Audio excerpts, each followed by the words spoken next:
This is the Pennsylvania Report with State Senator Rob Teplitz. The Pennsylvania Report, a look at your state government working for the future of Dauphin and Perry counties.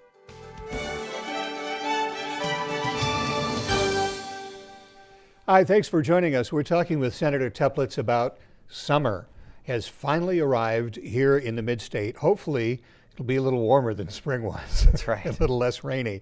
But there are a couple of things that pertain to summer that have been on your legislative plate for a little while. One of which has to do with lifeguards at state beaches. There are none. Why are there none, and what do you want to do about that situation? Sure. Back about 8 years ago, the state eliminated lifeguards at most lake beaches at state parks. They're still at Presque Isle in Erie, and they're still at one of the parks in Adams County, but for the most part, there are no lifeguards.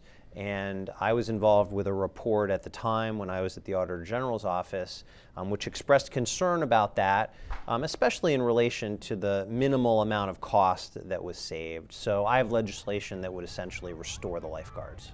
So basically, it was a cost-cutting move that led to the loss of the lifeguards? At the time, it was said that it would save about $800,000 and that was the primary reason. It has been justified for other reasons since then, but I think cost is still a factor. My legislation would try to address that by just having the lifeguards restored at peak times, and that way we'd be able to cut the cost significantly. I think we could get it down, well below $500,000 per year. What does the DCNR and the other people who run state parks, what do they think of the situation now and your solution? Well, they're content with the system the way it is now, and they talk about the need for people to take more responsibility for watching the other members of their group, which I think is important. I think the flip side of that, though, is not every parent, not every person is going to be capable of dealing with an emergency situation. I think we all need to be vigilant, and that is true, but in true emergency situations, I think a lifeguard is still important. And that's something that came to my mind right away. What happens if there is an emergency? Maybe not even just swimming related, but something where the lifeguard could pitch in and help. That's right. I think for most parents, especially with young kids, they would want to see lifeguards there. I don't know how many people are discouraged from, using our great park system because of concerns about safety. And so, lifeguards at peak times plus appropriate signage that warns that lifeguards are not always there, I think is appropriate to make sure that people are at least aware of what the situation is. Do we have any idea how much money we're talking about here in paying a lifeguard an hourly wage for a certain amount of hours? I don't know what the hourly rate would be, but as I said, I think covering all of the state park beaches, at least during peak times during the summer, I think we could do that for an aggregate of under $500,000, which I think is a fairly minimal expense compared to the risk of injury or fatalities if folks get into an emergency situation. And just the idea of having somebody there who is supervisory. Having a beach now where there is no direct supervision, does that lead to people maybe thinking they can get away with something? Or? Yeah, I think the lifeguard is viewed as somewhat of an authority figure for the area that they're overseeing, and it's not just drownings that we could be preventing, but also just other risky behavior or other behaviors that we wouldn't want to see on the beach, so that we can make it an enjoyable place for everybody. And where does the legislation stand now? It's in committee. We keep pushing this.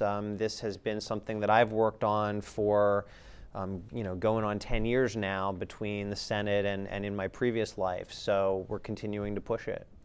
Something else that comes to mind when you're talking about heat during the summer is either a child or an animal in a car while the parent just runs in for just a second to do something. We have clearly established laws about children because that is an obvious thing. Something not quite so obvious is leaving the dog in the car. That's something that you're trying to work on. Yes, we've worked with the Humane Society and with my counterparts in the House of Representatives to develop a bill that would prohibit, leaving a dog or a cat in a hot car, and it would set out, what does someone do if they find a dog or cat in a hot car?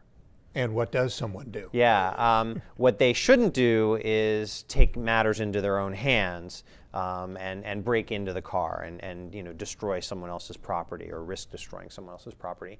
What they should do is alert police, a humane officer, some other public safety professional who under our bill would have the authority to enter the vehicle, remove the animal, make sure the animal is taken to a safe place, leave a note for the owner of the car so that the owner of the car can know how to retrieve the animal. But it would be a summary offense with fines if you do leave your dog or cat in a hot car.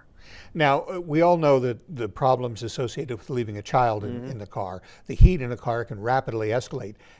As I understand it, this is even worse for animals. It is. A car can get over 100 degrees within 10 or 15 minutes. Animals, unlike humans, don't have the biology in order to sweat the heat out. They also just aren't capable of removing themselves from the vehicle. So, they're really trapped in there, and we want to make sure that those animals, which are members of our family and should be taken care of appropriately, aren't left in those hot cars. But if they are, that they're able to be removed safely.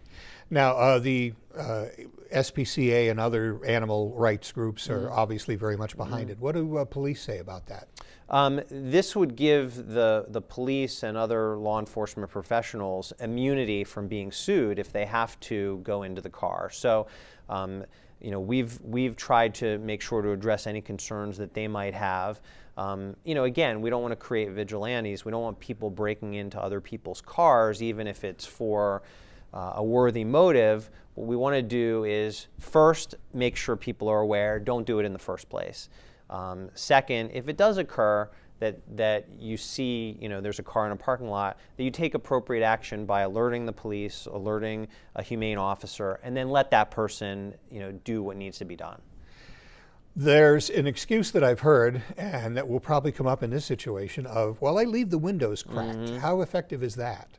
It's not enough. The car can still get extremely hot, and the animal has no way to deal with it, either biologically or by removing themselves from the vehicle. So, I don't think anyone intends to put their animal in danger, but it happens, and we're trying to prevent that. And we've worked with the Humane Society to try to craft a bill that makes a lot of sense. Again, we're not out to punish people for the sake of punishing people. We really want to create awareness of this issue, prevent it from happening in the first place. And again, where does this bill stand? Bill's in committee. We're working on it in the Senate. There's also a House version that we've worked on those colleagues with, and we're trying to get them through. What is your sense of either of these bills moving forward? Is it just because there's so many other pieces of legislation ahead of them, or is there any kind of real opposition to those bills? I haven't sensed, real opposition. I think the reality is that there are about 2,000 bills introduced in the General Assembly every year, and about 10% of them make their way into law. The ones that make their way into law are able to because of people speaking out. If the public is interested in these bills, they should speak out about them. And if you would like to talk about this or anything else, the Senator is available to speak. All of his social media information is at the bottom of the screen. In a couple seconds, we'll tell you how to get a hold of him at his district office. Thanks for watching.